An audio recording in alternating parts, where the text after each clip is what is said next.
Hola, antes de ver el video con la solución del examen, te recomiendo que vayas a la descripción y busques el link donde podrás descargar el examen y así tú puedas intentarlo antes de ver esto y puedas tener una mejor comprensión de los problemas y te des cuenta en qué estás fallando y reforzar aquello que te falta practicar. Para este examen, tómate como máximo 3 minutos por problema.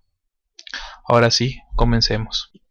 En la pregunta 1 dice, alfa por ρ es igual a P, donde ρ es una densidad y P es presión. Nos piden la dimensión de la constante alfa.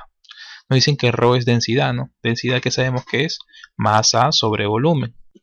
En análisis dimensional trabajamos con MLT, ¿no? M es masa, L longitud y T tiempo. En este caso nos dicen que es masa, ¿no? Le ponemos una M.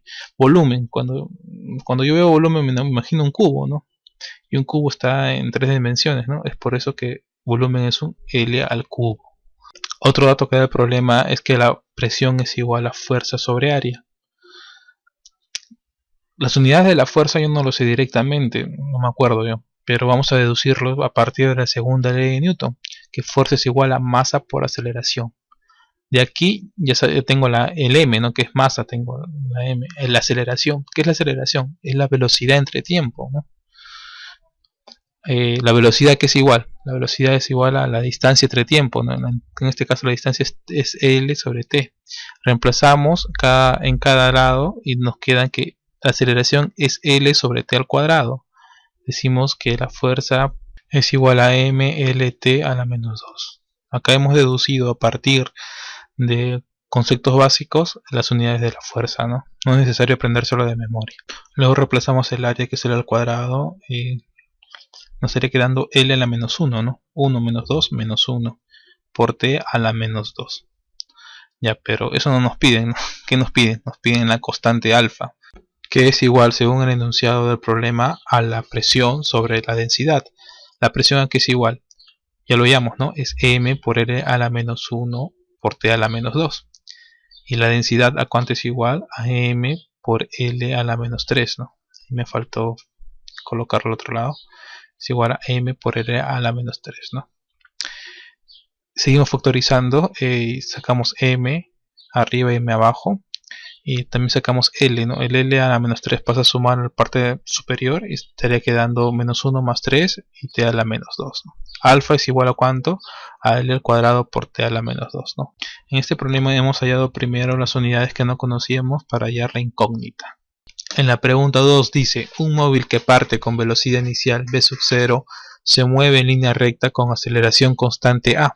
La distancia que recorre en metros entre los instantes t igual a n-1 y t igual a n segundos es numéricamente igual a, es decir, nos están pidiendo la distancia que recorre en el tiempo n-1 y para un tiempo n, ¿no? Tenemos un móvil en línea recta con aceleración constante, ¿no? ¿Qué es eso? Es un MRV, ¿no? Y nos piden la longitud que recorre en esos tiempos, ¿no? Esa longitud de ahí nos piden, o sea, en este primer caso sería en el tiempo n a la menos 1 y después pasa hasta un tiempo n, ¿no? Nos piden esa distancia. ¿Cuánto es igual esa distancia? Nosotros sabemos por MRV que la distancia se calcula como la velocidad inicial por el tiempo más un medio de la aceleración por el tiempo elevado al cuadrado. Sabiendo eso, nosotros podemos calcular la distancia entre los dos tiempos. Entonces, ¿qué decimos? Que la distancia de que nos están pidiendo entre los tiempos L a la menos 1 y N, no, esa es la distancia, viene a ser igual a ¿qué? A la diferencia de distancia, ¿no? Recorrido hasta el tiempo N y hasta un tiempo N menos 1. Esto me tiene que dar la distancia que me piden. Entonces, evaluamos para un tiempo N. ¿Cuánto sería? En vez de T le ponemos N, ¿no? Velocidad por N más un medio de A por N al cuadrado. Ahora evaluamos para un tiempo N menos 1. ¿Cuánto sería igual? A la velocidad por N a la N menos 1 más un medio de la aceleración por N menos 1 elevado al cuadrado. ¿Y ahora qué vamos a proceder? Sí, hacer la resta, ¿no? La diferencia. Si restamos, ¿qué nos quedaría? dn menos dn menos 1, ¿no? Que eso sería igual a d, como planteamos al inicio. Y ahora tenemos que hacer la diferencia por partes, ¿no? v sub 0 por n más b sub 0 por n menos b sub 0, ¿no? Que estaría quedando b sub 0, ¿no? Ahora hacemos este binomio, que sería n al cuadrado menos 2n más 1. Y comenzamos a hacer la diferencia, ¿no? N al cuadrado tengo arriba, menos n al cuadrado sale n al cuadrado. Entonces el signo negativo modifica a todos los del binomio, ¿no? Me quedaría 2n en vez de menos 2n, me queda 2n menos 1, ¿no? Que era positivo, lo vuelve negativo. Y así estaría quedando la distancia d. En la siguiente pregunta nos dice: se tienen dos discos fijos a un mismo eje que gira con una velocidad angular w. Los discos tienen ranuras en sus bordes desplazados entre sí un ángulo θ y la separación entre los discos es L. Determine la velocidad que debería tener un proyectil para que pueda atravesar las ranuras sin impactar en los discos. Ahí tenemos la gráfica donde vemos dos discos que están unidos por una barra, ¿no? Si lo vemos desde este punto de vista, vamos a ver al primer disco la ranura en este lado y al disco en la parte posterior desfasado a un ángulo θ. Eso es lo que nos indica el enunciado del problema. ¿Qué más nos dice el enunciado? Que vamos a tener un proyectil que tiene que pasar por las dos ranuras de los discos. A ver, acá tengo el proyectil que tiene que pasar por las dos ranuras de los discos sin impactar entre los discos, ¿no? O sea, va a ser una línea recta que tiene que pasar por las dos ranuras sin impactar en el disco. ¿Esto qué quiere decir? Que en el tiempo que dure el proyectil en pasar va a ser el mismo tiempo que demore el disco en girar. O sea, el tiempo que recorre el proyectil en hacer esta distancia va a ser el mismo tiempo que recorre el disco en girar ese grado. O sea, ¿cuánto va a girar? Va a girar θ grados, ¿no? ¿Por qué en θ grados? Porque en θ grados se alinean las dos ranuras, ¿no? Como hemos observado hace un instante. Entonces, ¿qué hemos hallado de la relación entre el proyectil y el disco? Que el tiempo que demora el proyectil es el mismo tiempo que demora el disco en barrer el ángulo θ. Y a nosotros nos piden la velocidad, ¿no? O sea, ya podemos tener una relación de tiempo. El tiempo del proyectil que realiza un movimiento rectilíneo y el tiempo del disco, ¿no? Que realiza un MCU. Entonces decimos, por MCU en el disco, ¿nosotros qué sabemos? Que la velocidad angular W es igual a θ, que es el ángulo barrido, entre el tiempo. Y aquí nos interesa el tiempo, ¿no? Porque podemos igualar el tiempo que recorre el proyectil con el tiempo del disco. Entonces decimos que el tiempo es igual a θ sobre W. Esa es nuestra relación número 1. Luego, para el proyectil, ¿qué decimos? Que está realizando un MRU. Nosotros sabemos por MRU que la distancia recorrida es igual a la velocidad por el tiempo. Entonces decimos acá la distancia recorrida d es igual a la velocidad del proyectil por el tiempo. De dato nos dan una distancia que es L. Y ya podemos despejar el tiempo, ¿no? Decimos que el tiempo es igual a L sobre la velocidad. ¿La velocidad de quién? Del proyectil, ¿no? Entonces ese es el tiempo que demora el proyectil. Decimos nuestra relación número 2. Teniendo ello ya podemos igualar, ¿no? La relación primera con la segunda relación que hemos hallado. Entonces decimos, y nos salió que era θ sobre W, y en 2i nos salió que era L sobre la velocidad. Entonces acá podemos concluir que la velocidad del proyectil es igual a L por W sobre θ. En la pregunta 4 dice: un muchacho apunta con su escopeta directamente a un coco que cuelga de un árbol. En el instante que sale el disparo, el coco se desprende del árbol y cae. Considerando que el proyectil sale a 75 metros por segundo, que el muchacho está a 9 metros de la vertical que pasa por el coco y que éste está a 12 metros del suelo, determinar la distancia en centímetros que cae el coco hasta ser impactado por la bala. Nos dicen que la gravedad consideremos 10 metros por segundo al cuadrado. Bueno, acá está el muchacho y la planta del coco, ¿no? Y nos dice que con su escopeta apunta directamente al coco, ¿no? Y en el mismo instante que él dispara, el coco cae, no sé, a esta altura. O sea, y luego de ello logra impactar al coco.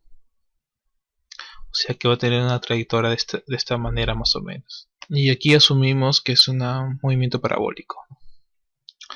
El enunciado nos dice que está a una distancia de 9 metros del árbol de coco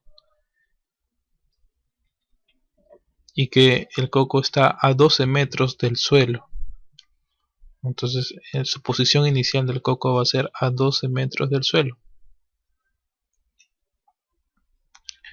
¿Y qué nos piden determinar? Nos piden determinar el valor de la altura que cae el coco, ¿no? A esta altura de aquí le llamamos X. De aquí tenemos una velocidad inicial, también nos dice, ¿no? De 75 metros por segundo. De la gráfica podemos analizar que el tiempo que recorre el proyectil e impactar al coco es el mismo tiempo que recorre el coco en caer hasta ser impactado.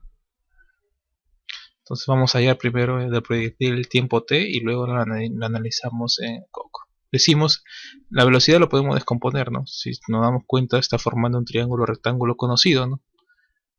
De 3, 4 y 5 grados, es decir que la velocidad está saliendo con una pendiente de 53 grados. Lo descomponemos en la horizontal y la vertical, ¿no? Que decimos que la hipotenusa 75 es igual a como 5K, ¿no? Entonces K está valiendo como 15, ¿no? Si K es 15, entonces en la horizontal sería 15 por 3, 45. ¿Por qué hacemos en la horizontal? Porque en la horizontal está haciendo un MRU y ese MRU va a recorrer una longitud de 9 metros. Entonces decimos para la bala, o sea en horizontal, la longitud recorrida 9 metros es igual a la velocidad 45 por el tiempo t. De aquí nos sale que el tiempo es igual a 1/5. Ahora analicemos el coco y nos damos cuenta a simple inspección que está en caída libre. Podemos utilizar las ecuaciones que sabemos de este tema. ¿Qué nos interesa? Calcular la distancia x, ¿no? Entonces decimos aquí que la distancia en caída libre se calcula como 1/2 de la aceleración por el tiempo al cuadrado. La aceleración nos dan de dato que es 10, ¿no? Y el tiempo ya lo tenemos en la parte de arriba, ¿no? Lo que hemos hallado. Decimos entonces que x, la incógnita como lo hemos llamado, es igual a 5 por el tiempo al cuadrado, o sea, 1/5 al cuadrado. ¿Esto qué es igual? Este es igual a 1/5, ¿no? Resolviendo nos sale que x es igual a 0,2 metros, es decir, 20 centímetros. En la pregunta 5 nos dice, la longitud natural de los resortes es de 0,2 metros y la masa m de 0,2 kilogramos considerada puntual. Se encuentra en equilibrio sobre una superficie lisa. Si la constante 1 es igual a 1 newton sobre metros y la constante 2 es igual a 3 newton sobre metros y se sabe que los postes P1 y P2 distan entre sí de 0,6 metros, entonces las longitudes L1 y L2 en metros cuando la masa m está en equilibrio son respectivamente. Entonces, ¿qué nos piden? Nos piden la longitud L1 y L2 cuando el sistema está en equilibrio, resumidamente, ¿no? Entonces sabemos nosotros que para un resorte con una masa m en su extremo estirado a una distancia x desde su posición de equilibrio, la fuerza que el resorte ejerce sobre la masa m es de menos k por x.